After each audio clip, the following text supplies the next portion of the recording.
Бүгдээрээ доо Жанан байна.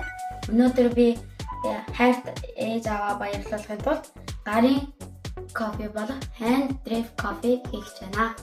Би бицэхээ баярлуулахын тулд их мөнгөтэй байх албагүй. Харин багаан цаг сэтгэл бас чаддаг юмараа эцэхээ баярлуулж олно.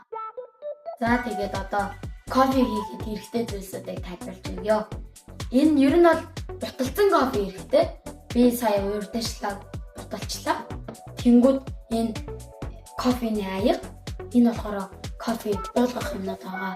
Харин би ингээд кофений буулгахад цаасан юм хэрэгтэйч би ингээд цаас байхгүйсэн болохоор орлуулсан. Та нар цаастай байх юм бол цаасаа бас хийвэл зүгээр шүү. Гэхдээ цаас байхгүй юм бол наа чи ингээд орлуулаа хийж болно. Энэ ингээд кофений ингээд цаг грамын нэмждэг юмтай. Тэнгүүд халуун устай бас. Тэгээ энэ юу нь бол кофений хэрэгслэл бичлээ.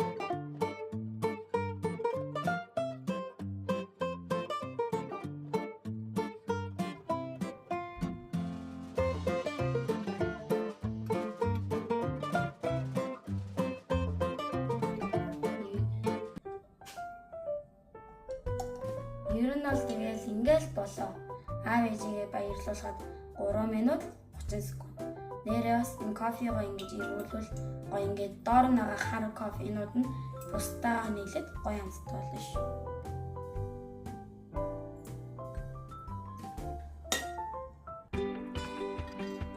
Тэгээд өнөөдрийн бичлэг гоё юмсан бол лайк, фоллоу, шеэр хийгээрэй. Дараагийн бичлэг хүртэл баяртай.